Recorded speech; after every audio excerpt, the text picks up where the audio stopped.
So I'm going to talk about the role of HER2 targeted therapy in adjuvant breast cancer.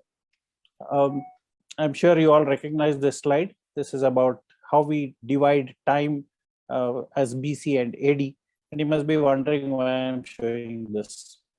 So this BC and AD with respect to breast cancer can be converted into BT and AT, by which I mean that we understood the HER2 pathway and we got this drug called trastuzumab. So that is why BT and AT. This has actually transformed the way we look at HER2 positive breast cancer patients. And we know that one point of time, this was a poor prognostic factor for breast cancer. But because of this particular drug, we are now converted this poor prognostic HER2 positive breast cancer into a good prognostic one. So this is just the timeline of anti-HER2 therapies that have evolved over time, and I won't bore you with the details here. So today we know that Herceptin, as it was marketed, is the foundation of care for women with HER2 positive breast cancer, be it early or metastatic. And as you know, most of these new drugs first start with metastatic disease and then percolate down into early breast cancers, neoadjuvant and adjuvant. So TDM1 we're talking about is the Trojan horse concept. I'm sure all of you know about this Trojan horse. So in early breast cancer, the goal of treatment is cure. And therefore, the patient should be given the most efficacious treatment available. But we know that up to 78% of early breast cancers relapse.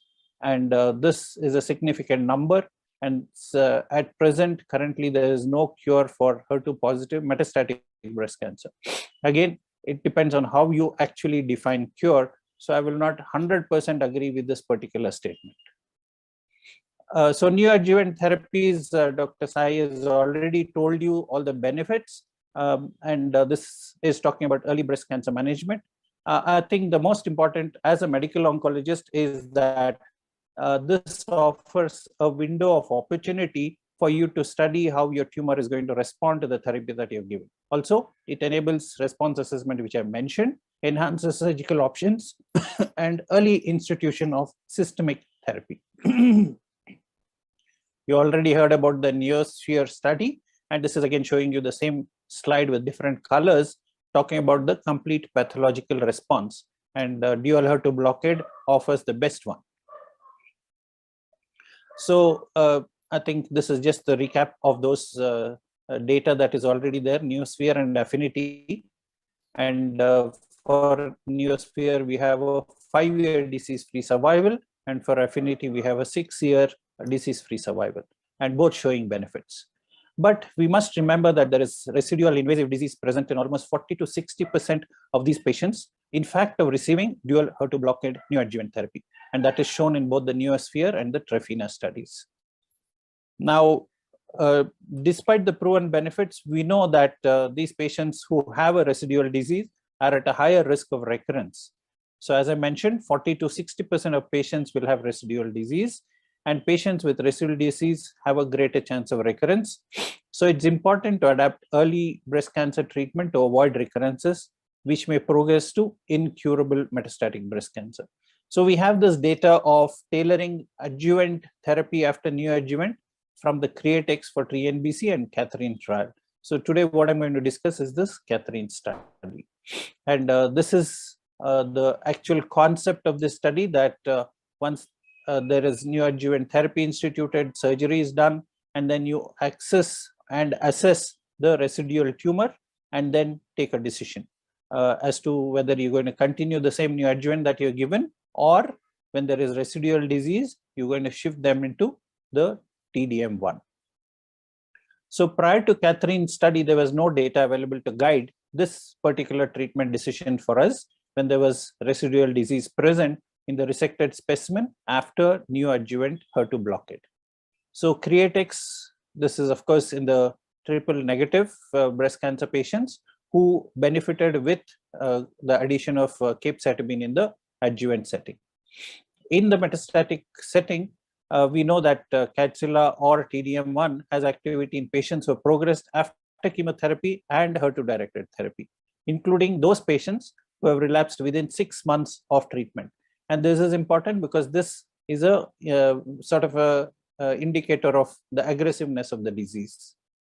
And therefore, this study was designed, the Catherine study was designed to provide evidence for optimizing the therapy in these patients with early breast cancer who have residual invasive breast cancer or in the axilla following neoadjuvant Herceptin containing therapies. So this is the study design. T1 to T4, N0 to N3, M0 at presentation, T1A, T1B were excluded and N0 were excluded. HER2 positive early breast cancer, neoadjuvant therapy, minimum 6 cycles of chemotherapy, minimum 9 weeks of taxanes, anthracycline and alkylating agents were allowed.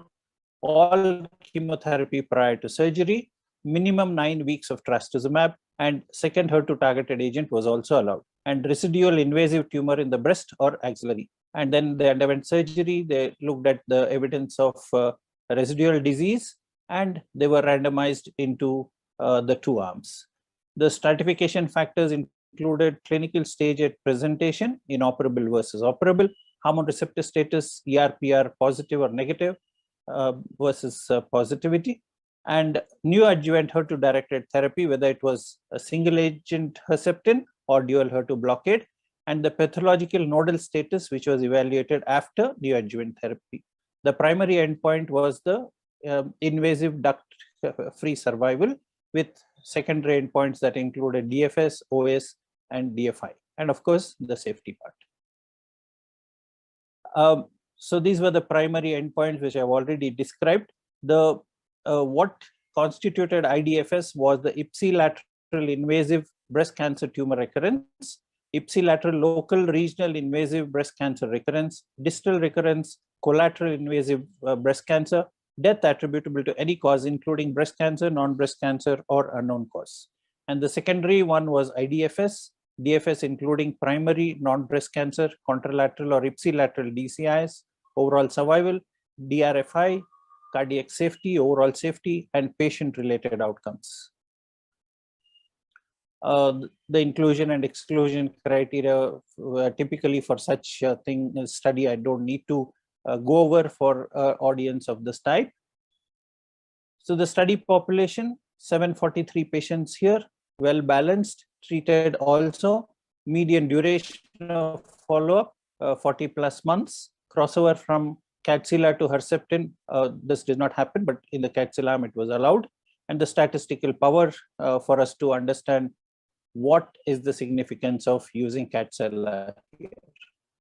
So the primary efficacy endpoint was shown here. What exactly was seen was that the lower pathological complete response for patients with hormone receptor positive disease meant that Catherine population was enriched in this group. So that is why they actually looked at categorizing for receptor positive, that is the estrogen and progesterone receptor positivity or not, and they looked at whether there was difference in these groups or not with the neoadjuvant therapy. So this is again showing you that they were well matched for age. They looked at less than 40, more than 65, and in between, race, white, Asians, and the other groups, region-wise, North America, Western Europe, and rest of the world. So they were well matched for that. And this is looking at the extent of residual invasive disease, including pathological nodal status at the time of surgery. And this was again well matched between the two treatment arms. What this analysis showed was that there was more than 40% of patients who had only small amount of residual tumor disease present after neoadjuvant therapy. So this is looking at the prior therapy. I already told you the sub-stratification that they made based on the different types of neoadjuvant therapies that were given, and they were well matched in these two groups. And approximately 18% of patients had received prior Perjeta and Herceptin as neoadjuvant therapy. So this is looking at the primary endpoint, which is the risk of IDFS. And what was shown was that at the median follow-up of 41 months, the decrease was a staggering 50%. And this is at a 3-year follow-up. And you can see that the follow-up is almost for 60 months. And these two curves are evidently separating out. So that is the advantage of using Kadcyla in these patients who have residual tumor after the neoadjuvant therapy. The magnitude of IDFS benefit for all subgroups was consistent with the intent to treat population included across all stratification factors. So I already told you about various groups that they looked at, and they found that this was significant in whichever group you were analyzing the effect. So the magnitude of IFS benefit in all subgroups, as I told you, was evident, and the benefit was consistent irrespective of the tumor size, nodal status at surgery, including patients with residual tumor less than 1 centimeter and who are node negative. So even in very small tumors and nodes being negative, the benefit was seen.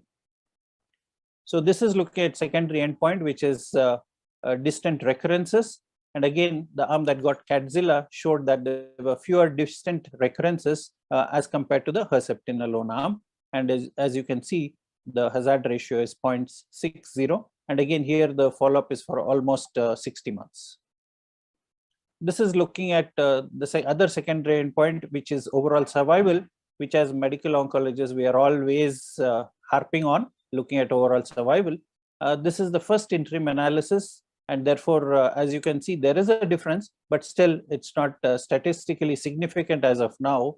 Not greatly statistically significant, but I think over a period of time, especially because this is in the adjuvant setting, we need to wait longer.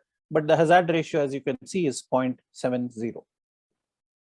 Now, efficacy, I think we have all used Kadzilla before, and we're quite familiar with this. And this study showed that there were no added side effects, even in the adjuvant setting. So the efficacy was maintained across the key secondary endpoints.